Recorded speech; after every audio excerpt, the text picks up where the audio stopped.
Welcome to TriMet 101. Today I'm going to make a quick video on the stop requested system on the buses. Now, I just very recently made a video on what TriMet does that's unique. I'll put a card for that up there, and in it I mentioned the stop request system and how that all works. And TriMet gets it right, but far too many people, and far too many transit companies rather, seem to just not really care and just kind of throw something together that works. And like I said, nobody really probably cares, but it is something that I notice and that I pick up on, so I'd like to talk about that here. So, if you wanted to display things in a bus, how would you do that? You could do a simple dot matrix screen. And this could display the time, maybe the route number, the stop name, and whether or not you've requested a stop. Well, that's great, but you can't show all of that all at once. The screen has to cycle between those. And because people have to actually read what's on screen, it has to stay on screen for a few seconds before switching to the other things. You could do what C-Tran and other companies do and have text that scrolls across the screen, so it'll scroll the clock, then the stop name, and that sort of thing. But it still means that everything needs to be its own screen, like a little, almost PowerPoint-like thing. So if you pull the cord on the bus, you might not even know that you've requested a stop, like suppose it's hard to hear the ding or something from the stop requesting system. You may not even know you've actually requested a stop until you see the word stop requested on the screen. And even then, it won't stay on the words stop requested the whole time because it's going to have to go back to showing you the stop name at some point. So it means that in a fast-paced environment, like riding a bus, where the bus stops can sometimes be pretty close together, it's pretty important to know when you've requested a stop.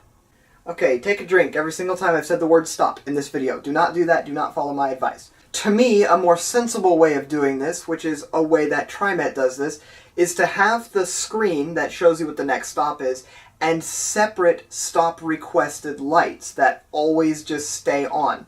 As soon as you pull the cord, it'll ding and light up all the stop requested lights in the bus. 40-foot buses or shorter just have the one light, but the articulated buses will have more than one.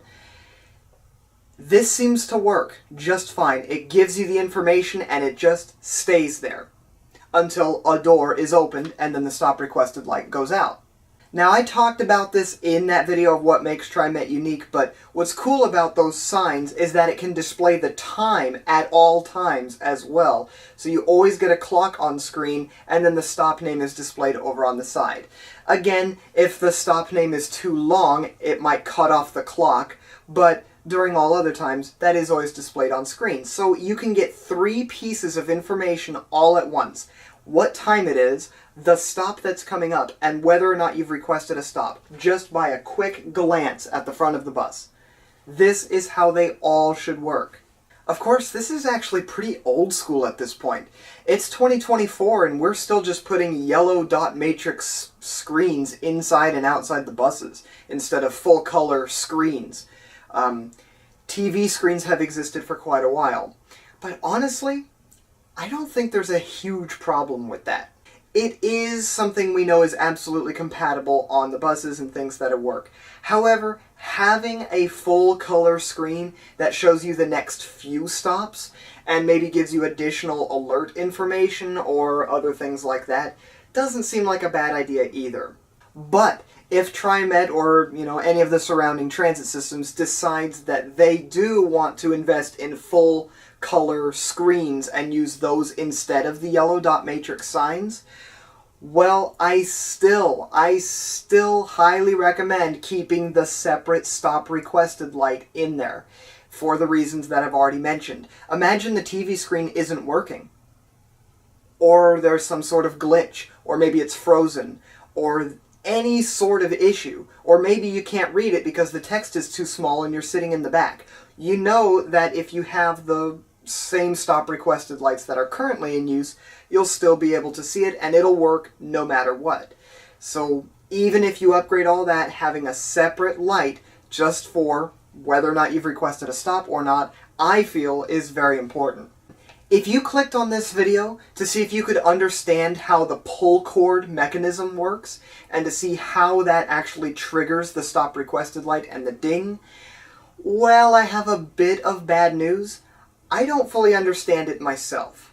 When you pull the cord, the rest of the cords sort of stiffen up, and on one end you will find this sort of box thing with a spring in it, and there must be some sort of tension trigger sensor that detects when a cord has been pulled, and that activates the actual stop requested light, as well as the chime in the front of the bus. I know this is a channel about public transit, but I actually know a little bit about audio equipment, and some old cassette tape mechanisms use tension triggers to be able to tell when the end of the tape was, and would automatically trigger the stop button to pop up and would turn off the mechanism. It might be something similar here. When you pull the cord, a tension trigger realizes, that you've pulled the cord and activates the system. Then I suppose a latching relay could be used in some sort of circuit to keep all of those things on, the stop requested light on, and ignore any other requests for pulling the cord so it doesn't ding multiple times. And then that latching relay could open back up as soon as one of the doors opens, clearing the request. And speaking of the cords, that seems to be mostly a North American thing. Most other places around the world use push buttons in the aisleways to request for your stops. And while this is less ugly, I still much prefer yanking on a yellow cord to request for my stop. I feel that's much more satisfying. Yes, to outsiders, it may look ugly and like something that came out of the 1940s, but honestly, there's nothing really all that wrong with it, and so don't fix it if it ain't broke. There's another thing that some places use as well instead of yellow cords, and these are yellow strips.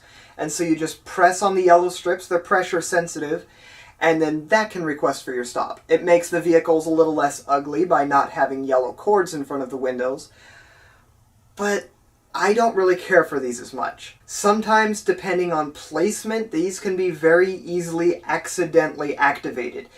It's pretty hard to accidentally activate the pull cords by either pulling them, any which way you can. It's kind of hard to do that by accident.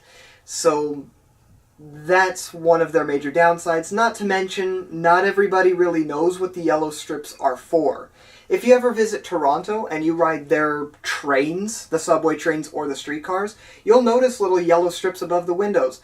Those are not to request for your stop. Those are emergency alarms. So there are multiple purposes and things, so the yellow strips just really aren't my favorite. So anyways, I thank you for watching this video.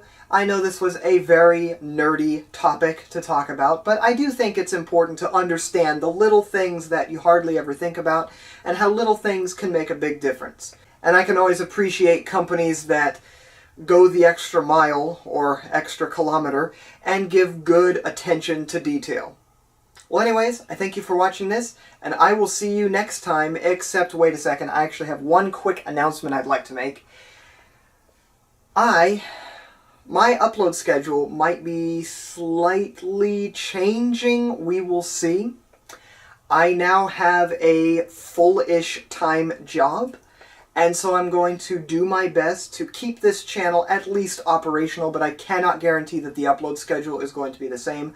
I have a bunch of bus ride videos that I could edit, and so at a minimum you will see bus rides every Friday for a while, but these sort of videos, I don't know how many more. I will find a sort of system and routine to where I can film these and edit these while I'm working. Not like while I'm literally at work, but anyways, just thought I'd bring that up here in case you notice my upload schedule is changing. But anyways, for real this time, thank you for watching.